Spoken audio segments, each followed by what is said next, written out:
Welcome. This is day, I don't know, 7, day 6, day 9 of COVID lecturing. Today's topic is going to be on security, a very important topic for Web 2. I know what you're thinking. You're saying, Randy, chapter 16? Come on, it's chapter 18 in the book. I'm thinking that it's going to be chapter 16 in the 3rd edition, so that's why I've labeled it as 16. So what are we going to cover today?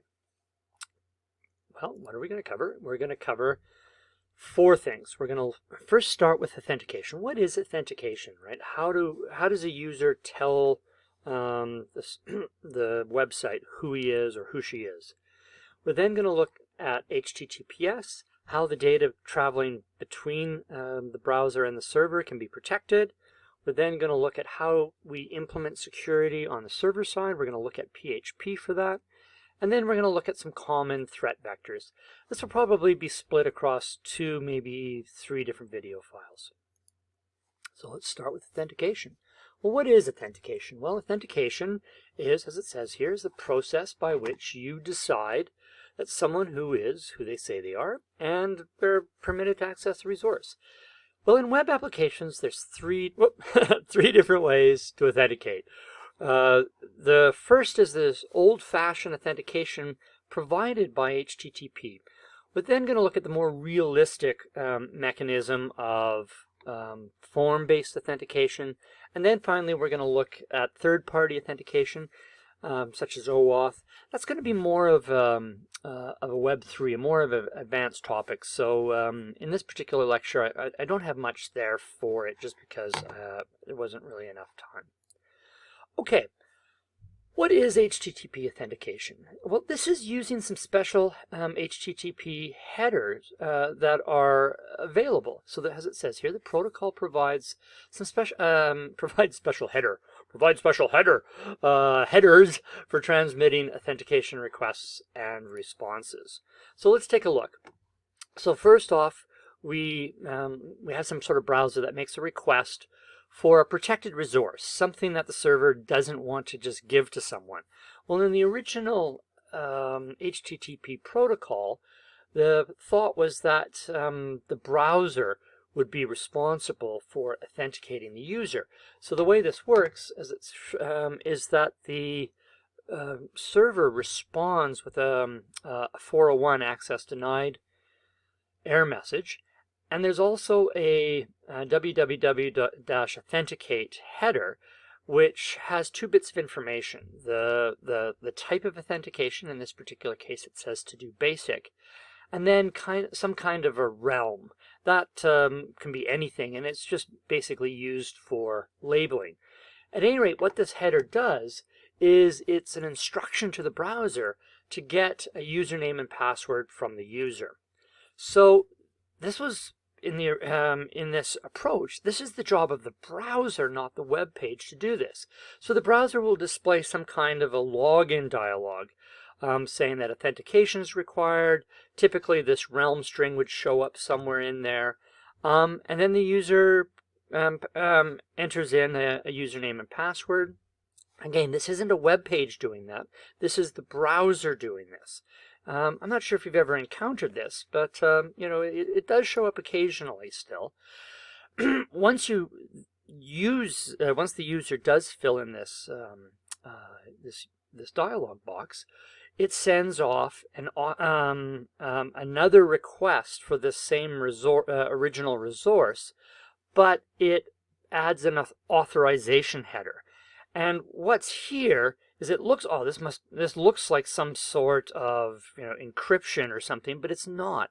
It's just a base 64 encoding of the string, well, in this case, Randy and 1234, right? And if those were acceptable credentials, then the server is going to respond with the original requested with this requested resource, and yeah, and everything continues. So that's HTTP authentication. You may or may not have ever seen it. You may wonder, well, why don't we use this more often? Well, it's got a couple of pretty serious problems. The first one is that there's no way to log off. That's a bit of an issue. For sure.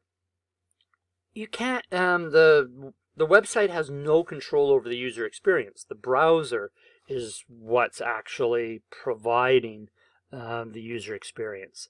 And to have any kind of security, this requires HTTPS. Now, that doesn't seem like much of a requirement nowadays, especially given, as we'll see, that most websites nowadays are make use of HTTPS. But in the first decade or so, or even maybe 20 years of the web, so say from, let's say 15 years, say from 1995 to maybe 2010-ish or so, HTTPS was often used just for the login experience, and it was often really computationally expensive. It was something that was a bit more tricky to do. This authorization header, as I mentioned, we use basic, but there's a couple of other possibilities, such as bearer and digest. And as it indicates, with bearer, this will be something called a JWT token, which has actually become a popular approach, and we'll learn about that probably in an upper level course. With digest, it can be a hash digest, but as we'll discover, MD5 is by no means any kind of security. At any rate, we just don't use HTTP authentication outside of some APIs and so on anymore. Instead, what we tend to see in the web space is form-based authentication. And so with form-based authentication, the web application implements the authentication using an HTML form, and then it sends the information to the server using HTTP post. The user experience can be customized through CSS, JavaScript, and HTML, and it is possible to implement logoff. So this is why it's the most common form of authentication, as it deals with most of the problems of HTTP authentication. So let's just review how this all works. Right? We have a site that's making a request for some kind of a page. The server goes, "Oh, this person's not logged in," and it sends them a login form instead. The user presumably fills in the login form, hits sign in. That information gets sent back to the server, presuming the credentials are okay. Everything's fine. With future requests, the server, quote, quote, knows that this user is logged in and is able to respond with his portfolio page. Well, how does it know? Well, that's what we're going to take a look at. Okay. Most sites maintain a logged in status via some type of session ID that's tied into the logged in user. That session ID will pass back and forth between the browser and server via cookie. In Web3, we'll spend a little bit of time talking about how some sites instead can use a cookieless approach using something called JWT tokens. So let's take a look at how this might work. So the website sends a login page. User fills in their credentials, hits the sign in. The HTML form presumably has method equals post. There's some kind of an action that's specified. In this example, it's signin.php. And there in the after the HTTP request headers is the query string, right? Whatever was entered into here shows up here in the query string, and this has to be communicated via HTTPS. Otherwise, someone who intercepts this transmission has an as a plain text password. So this post request has to be via HTTPS. If the credentials were acceptable, the server responds with an OK, maybe some other page. But here, notice that there is a set cookie request header, or sorry, response header with a session ID. Presumably this ID is being recorded somewhere on the server. In PHP, if we're making use of the session facility, we don't typically have to worry about that. There are some drawbacks to simply using the default PHP session IDs in the real world, which maybe we'll talk about a little bit later. But for say our assignment purposes, this is just fine. So just to remind you from the previous lecture slides on state management, the session ID, remember, travels within the cookie. Remember how the cookie is something that is a mechanism for preserving state on the browser. At any rate, when the user makes another request, maybe they click this View Portfolio, the cookie of that user is pulled by the browser and put into the request header, and this gets sent back to the server, and so on. So this cookie just travels back and forth. Here in this example, because I'm using session ID, it stays the same through all these requests.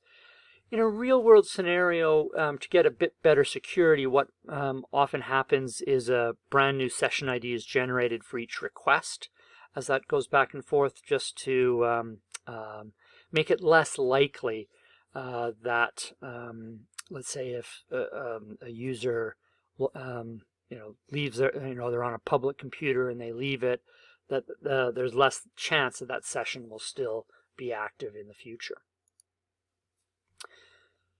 So we've covered HTTP authentication. We've looked at form-based authentication. I want to say just a word about third-party authentication. This is something you've probably all encountered, where you make use of something like Facebook or Google to log into a site.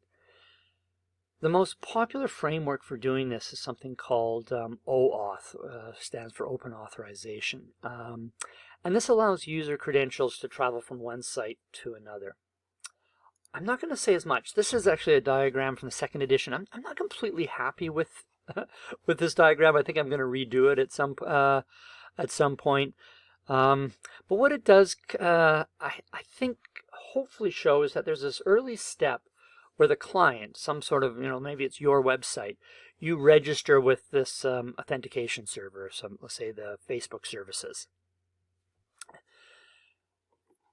The Facebook services give you a client ID and a secret key that you can that you as the web server owner makes use of. Then at some point in the future, one of your users visiting your site requests the login page, and what ends up happening is that the client will maybe they choose, they want to log in via Facebook. So step 2 here is the browser then will redirect the user to the authentication server with the client ID attached to it, and then a callback URL. So then the user logs into Facebook or Google or what have you. So me as the website owner, I never see the user's Facebook or Google credential information. If this all works, it kind of redirects, and then there's a kind of a token that gets passed back and forth. That token then gets stored by me so that I know that they're logged in. Again, on the exam, we're not going to really, you wouldn't be expected to know how OAuth works just because we're not really looking into it in detail. In Web 3, this might be something that I might expect one to know. All right, so that's where I'm going to leave off for now.